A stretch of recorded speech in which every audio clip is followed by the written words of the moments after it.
cost of product after entering the global traders, global manufacturing in the Indian market have been raised. Rise हो गया, producers को cost कम करना पड़ा competition को face करने के लिए। अब कॉस्ट कैसे कम करेगा, अभी आप कुछ एग्जांपल देख सकते हो। आप मार्केट, कोई भी मार्केट का एक एग्जांपल मुझे बताओ कि सर इस मार्केट में आफ्टर कंपटीशन ये प्राइस कम हुआ कैसे, कोई एग्जांपल आपके पास है? एनीवन?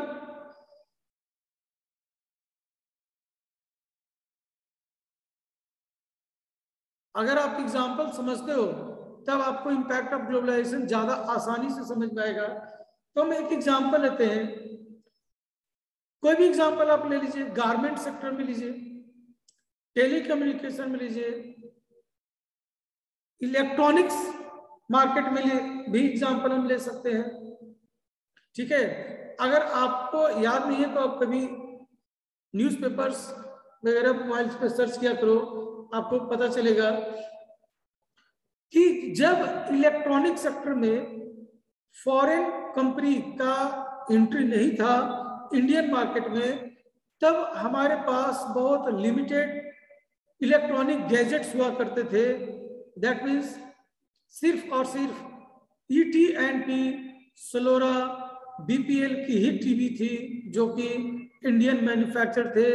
वीडियोकॉन की टेलीविजन सेट हुआ करता था और कुछ रेडियोज हुआ करते थे। ठीक है, लेकिन उस वक्त ग्लोबल मार्केट में कलर टेलीविजन के वेरियस ब्रांड्स अवेलेबल थे, लेकिन वो इंडियन मार्केट के लिए नहीं था क्योंकि गवर्नमेंट ऑफ इंडिया ने उसके लिए अपना मार्केट को ओपन नहीं किया था। दैट मीन्स ट्रेड बैरियर्स लगा रखे थे। लेकिन जैसे ही 1991 के बाद लिबरलाइजेशन हुआ तो उसके कुछ समय के बाद 7 और 8 इयर्स के बाद जब फॉरेन ट्रेड यानी multinational company, foreign multinational companies electronic sector में एंट्री किया लेटेस्ट टेक्नोलॉजी के साथ, अपने टेलीविजन को इंट्रोड्यूस किया इंडियन मार्केट में, तब नंबर ऑफ कॉम्पिटिटर्स बढ़ गए। फॉरेन कंपनी अपने साथ लेटेस्ट टेक्नोलॉजी और इम्प्रूव क्वालिटी के साथ मार्केट में आया, तो जो डोमेस्टिक टेलीविजन मैन्युफैक्चर था वो कंपटीशन नहीं कर पाया। ठीक है, आप देखोगे वीडियोकॉन, सोलोरा, ET&T, BPL सब आउट ऑफ मार्केट होते चले गए, मार्केट से हटता चला गया। क्यों? क्योंकि वो उस टेक्नोलॉजी के को कंपटीशन नहीं दे पाया, उस प्राइस के अकॉर्डिंग लोगों को प्रोडक्ट सप्लाई नहीं कर पाया। ठीक है, तो मार्केट से हट गया। लेकिन हम लोगों को, दैट मीन्स कंज्यूमर को, इंडियन पीपल को बेनिफिट मिला कि कम रेट पर पहले के मुकाबले ज़्यादा फीचर्स, ज़्यादा अच्छी क्वालिटी का टेलीविज़न सेट मार्केट में अवेलेबल हो गया, हम लोग उसको खरीद सकते थे। वेराइटीज थे, सेंसुई, BPL, सेंसुई था, सोनी, फिलिप्स, आईवा इट्सेट्रा, LG वगैरह सभी कंपनी अपने अपने बेहतर प्रोडक्ट के साथ इंडियन मार्केट में आए। तो ये एक इम्पैक्ट पड़ा था ग्लोबलाइजेशन का। टेलीकम्युनिकेशन में देख सकते हो, एविएशन सेक्टर में देख सकते हैं। ठीक है, पहले सिर्फ BSNL था, बाद में एयरटेल आया, बाद में स्मार्ट आया, फिर दूसरे कंपनी हच आया, वोडाफोन आया इट्सेट्रा, तब जाकर के प्राइस कट हुआ। इंटरनेट सेक्टर में देखिए, जब इंटरनेट लॉन्च हुआ था तो सिर्फ BSNL और रिलायंस का इंटरनेट था, लेकिन जब जियो आया या और ग्लोबल मार्केट आया, वोडाफोन आया, तो अपने साथ क्वालिटी और लो प्राइस पर फैसिलिटी देने लगा, जिससे धीरे धीरे प्राइस कट का एक टाइम चला और उसका बेनिफिट हम लोग को मिला कि कम रेट पर हमें इंटरनेट यूज करने का फैसिलिटी मिल रहा था। तो ये हुआ प्रोड्यूसर्स के पॉइंट ऑफ व्यू से कि प्रोड्यूसर्स एक दूसरे से कंपटीशन करने लगे और क्वालिटी इंप्रूव करने लगे, प्राइस रिड्यूस होने लगा, जिसका बेनिफिट हम लोग को मिला। लेकिन इसका एक दूसरा ड्रॉबैक हुआ वर्कर्स पर। ठीक है, वर्कर्स पर। क्यों? क्योंकि प्रोड्यूसर्स अपने प्राइस को कम करने लगे कंपटीशन फेस करने के लिए, that means reduction in cost. तो रिडक्शन इन कॉस्ट एक इंपॉर्टेंट फैक्टर बन गया आफ्टर ग्लोबलाइजेशन, कि कॉस्ट कैसे कम करें। बिना कॉस्ट कम किए हुए इंटरनेशनल मार्केट में इन्वॉल्व नहीं हो सकते, कंपटीशन फेस नहीं कर सकते। थ्रोट कट कंपटीशन है, प्राइस वॉर छिड़ा हुआ है। तो इस प्राइस वॉर में सरवाइव करने के लिए आपको कॉस्ट कटिंग करना होगा। दैट मीन्स जो भी प्रोडक्ट आप या सर्विस प्रोवाइड करते हो या प्रोडक्ट बनाते हो, उसकी प्राइस को कम करनी होगी। तो कम करने के लिए जो जो पॉसिबल है वो सभी पॉसिबिलिटीज को फोकस करना होगा। तो उसमें से एक और पॉसिबिलिटी था जो सबसे ज्यादा लोग ने फोकस किया, दैट इज वर्कर। इंडिया में वर्कर्स बहुत आसानी से मिल जाते हैं, कम रेट पर मिलते हैं, लेकिन ट्रेंड कम होते हैं। तब इन्होंने क्या किया, धीरे धीरे वर्कर को, ट्रेंड वर्कर का डिमांड करने लगा कि अगर आप ट्रेंड हो तो आओ। धीरे धीरे लोग वर्कर ट्रेंड होते चले गए, उसकी एबिलिटी बढ़ी। तो इन्होंने फिर क्या किया कि वर्कर को वर्क यानी कॉस्ट ऑफ प्रोडक्ट को कम करने के लिए वर्कर्स को हायर करने का जो रूल था, उसको रूल को बियॉन्ड होने लगे, यानी बियॉन्ड द रूल वर्कर्स को हायर करने लगा। दैट मीन्स वर्कर को परमानेंट हायर नहीं करने लगे, वो लोग टेम्पररी बेसिस पर वर्कर को हायर करने लगे, लो वेजेस पर वर्कर को हायर करने लगे। क्योंकि अगर वो परमानेंट बेसिस पर वर्कर को हायर करते हैं तो उसे हाई सैलरी, रेगुलर सैलरी और फ्यूचर बेनिफिट और सोशल सिक्योरिटी का बेनिफिट भी उसे देना पड़ता, जो कि प्रोड्यूसर्स के लिए कॉस्ट को कम करने में एक हिंड्रेंसेस, एक रुकावट बन रही थी। तब उन्होंने सोचा इस वर्क लोड को कम करने के लिए, यानी expenses on salary of workers and other facility of workers को कम करने के लिए इन्होंने प्राइवेट रखना शुरू किया, यानी परमानेंट नहीं बल्कि डेली वेजेस पर, टेम्पररी नॉट परमानेंट बेसिस पर वर्कर को रखने लगा, कम रेट पर रखने लगा, जिससे उसे देने वाला जो सोशल सिक्योरिटी पर एक्सपेंसेस जो होता था वो बचने लगा। सोशल सिक्योरिटी का मतलब है कि अगर किसी एम्प्लॉय को आप परमानेंटली अपने यहाँ अपॉइंट करते हो कोई भी कंपनी, तब आपने कभी सुना होगा कि उसे कई सारे फैमिली बेनिफिट देने पड़ते हैं, जैसे एजुकेशन के लिए मेडिकल फैसिलिटी देना पड़ता है, रहने का फैसिलिटी यानी हाउस रेंट अलाउंस देना पड़ता है, फिर आफ्टर रिटायरमेंट बेनिफिट देना पड़ता है कि रिटायरमेंट के बाद उसके लिए पेंशन स्कीम देनी पड़ती है। तो ये तभी होगा जब आप अपने एम्प्लॉय को परमानेंट रखोगे, ठीक है, एज पर गवर्नमेंट रूल। तो इन्होंने क्या किया कि कॉस्ट बचाने के लिए, इन सब पर जो खर्च होने था उसको कम करने के लिए वे टेम्पररी वर्कर्स को अपॉइंट करना शुरू किया, जिससे उनके सोशल सिक्योरिटी पर होने वाला एक्सपेंसेस को कम कर दिया गया। एक तरफ इससे उसका कॉस्ट बचा, जिससे वो प्राइस को कम करने में उसको हेल्प मिला। तो इसका इम्पैक्ट वर्कर पर निगेटिव पड़ा, ठीक है। First, MNCs have increased their investment in India over past 15 years, which means investing in India has been beneficial for them, ठीक है। पास्ट 15 ईयर में मल्टीनेशनल कंपनीज जो है बहुत ज्यादा एक्सपेंस किया है, दैट मीन्स इन्वेस्ट किया कुछ पार्टिकुलर सेक्टर्स में, जैसे cellphone, automobiles, electronics, soft drinks etcetera. Banking sector, पहले बैंक सिर्फ गवर्नमेंट बैंक होते थे, कोई प्राइवेट बैंक नहीं होता था,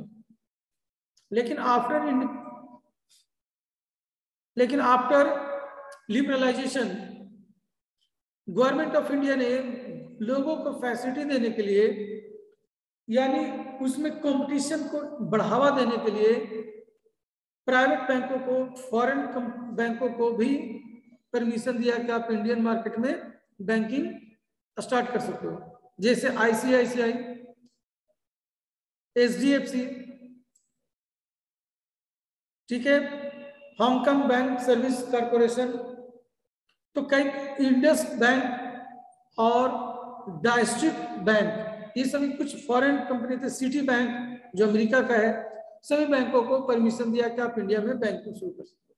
तो प्राइवेट बैंक अपने ह्यूज कैपिटल के साथ आया तो बहुत सारे कस्टमर को बेनिफिट दिए, इंटरेस्ट रेट हाई हुआ, some locker facility and many more facility provided by them, जो कि पहले इंडियन बैंक नहीं करते थे।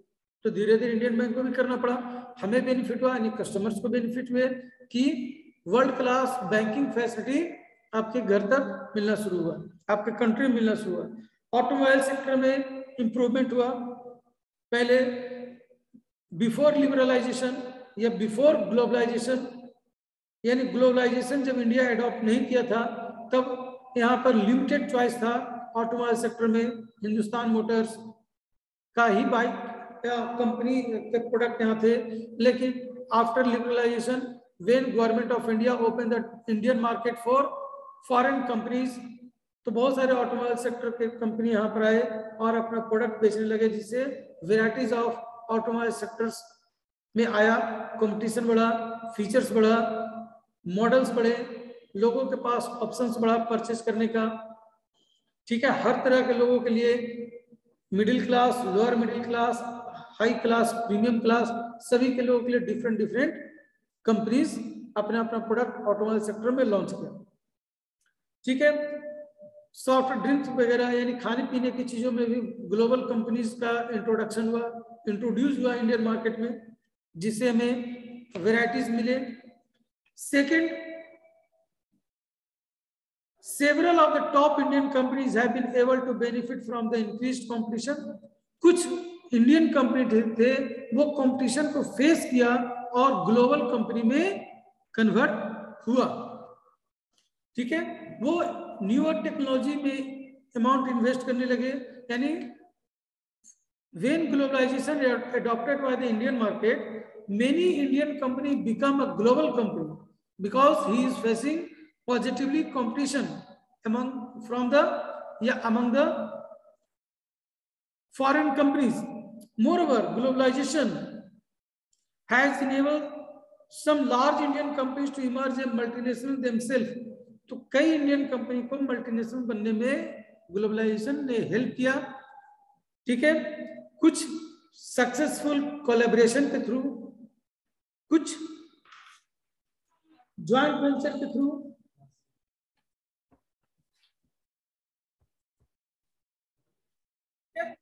तो secondly several Indian company also become global company because of globalization adopted by the Indian economy.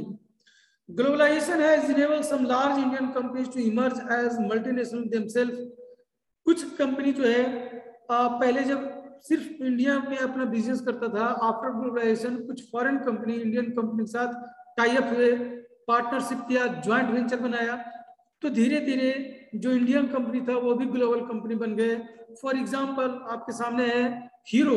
आज आप जानते हो हीरो मोटरसाइकिल जो है एक डोमेस्टिक यानी इंडियन कंपनी था, लेकिन जब ये होंडा जापान के साथ टाई अप हुआ था 1980s में, तब वो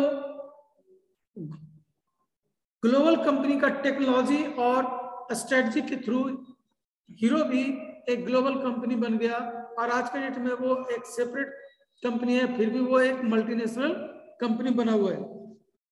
उसी तरह से टाटा मोटर्स पहले सिर्फ इंडिया में बिजनेस करते थे, धीरे धीरे कंपटीशन फेस करके दूसरे कंट्री में भी अपना बिजनेस सेटअप स्टार्ट किया, पार्टनरशिप किए और एक ग्लोबल कंपनी बन गया।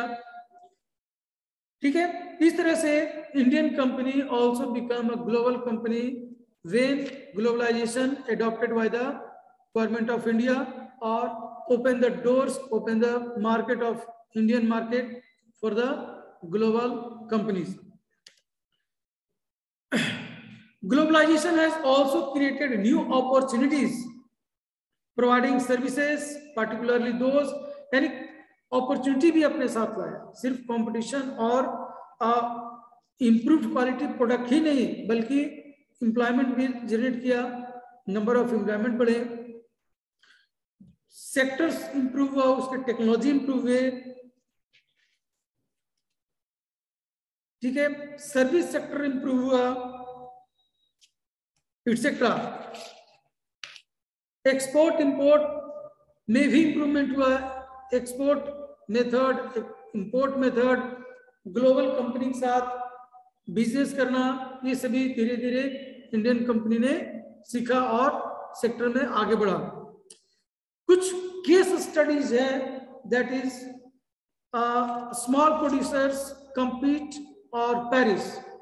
एक क्वेश्चन ये राइज होता है कि the impact of globalisation on a small producer, small producer पर क्या इम्पैक्ट पड़ा।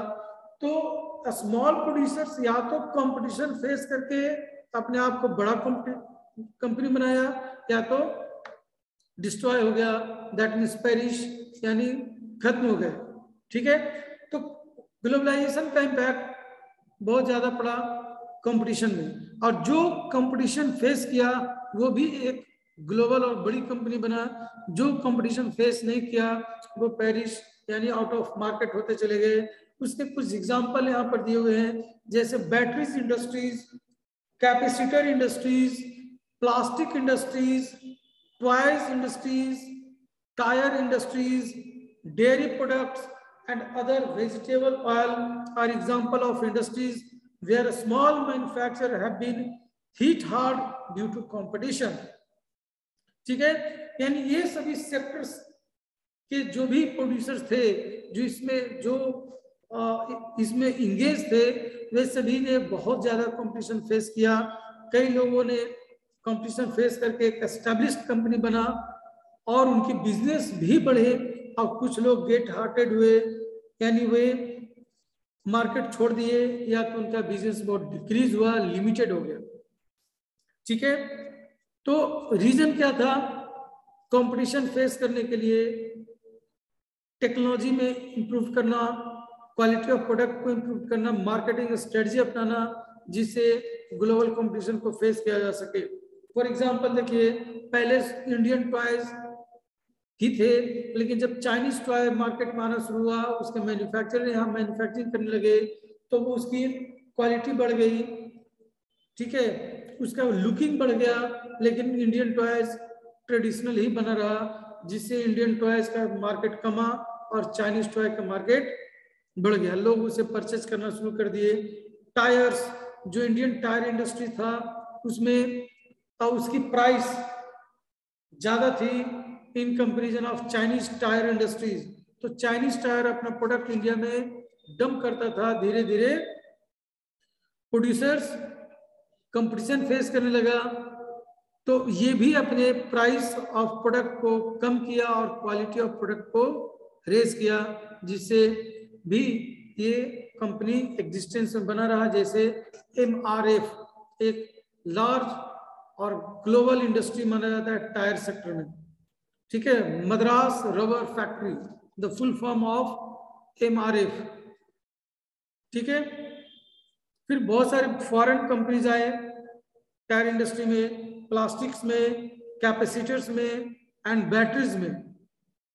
पहले इंडिया में वो ब्लैक कलर का बैटरीज जो मैन्युअली लोग रिपेयर कर देते थे, वो चलता था और वो ज्यादा इफिशिएंट नहीं होते थे। ठीक है, फिर धीरे धीरे फॉरेन कंपनी का एंट्री हुआ, टेक्नोलॉजी के साथ साथ हाई पावर बैटरीज बनाने लगे। तो जो डोमेस्टिक प्रोड्यूसर थे, जो ट्रेडिशनल तरीके से बैटरीज बनाते थे, हेवी बट नॉट ड्यूरेबल, जिसकी लास्टिंग कम होती थी, वो आउट ऑफ मार्केट हो गया, और इस तरह से एडवांस टेक्नोलॉजी के थ्रू बनाया गया बैटरीज ही मार्केट में रन करने लगा। Exide, luminous, etcetera. उसी तरह से competition and uncertain unemployment, uncertain employment को बढ़ावा मिला, दैट मीन्स टेम्पररी एम्प्लॉयमेंट बढ़ गया because of reduction in cost by the companies. ठीक है, कंपनीज के द्वारा रिडक्शन इन कॉस्ट की वजह से अनएम्प्लॉयमेंट अनसर्टेन हो गए। ठीक है, let's see, globalisation and the pressure of competition have substantially changed the lives of workers Faced with growing competition, most employers these days prefer to employ worker flexibly. This means the worker jobs are no longer secure. आज के date में security कम हो गई, that means permanent कम हो गए और temporary workers को appoint करने लगे.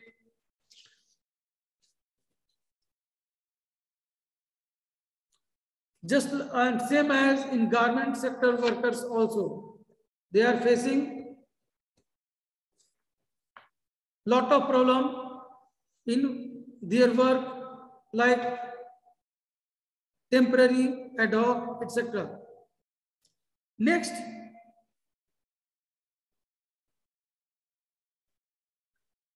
the struggle for a fair globalization. The struggle for a fair globalization. Clear? अब ग्लोबलाइजेशन का स्ट्रगल क्या है, या कह सकते हैं how can globalisation be more fair. Globalisation को और फेयर कैसे बनाए. ठीक है, how to be more fair globalisation, या ग्लोबलाइजेशन मोर फेयर कैसे बनाया जाए. तो इसके लिए 2, 3 और 4 पॉइंट्स हैं जिस पर गवर्नमेंट को फोकस करना चाहिए, जिससे ग्लोबलाइजेशन को और इफेक्टिव बनाया जा सके. और ये जो ड्यू टू ग्लोबलाइजेशन जो एडवर्स इंपैक्ट है on workers, on small producers, उसको कम किया जा सके, उसकी इफेक्ट को कम कर सके और स्मॉल प्रोड्यूसर्स के इंटरेस्ट को भी प्रोटेक्ट कर सके. और जो वर्कर प्रॉब्लम्स फेस कर रहे हैं, problems like temporary period with no facility provided by the employer, etc.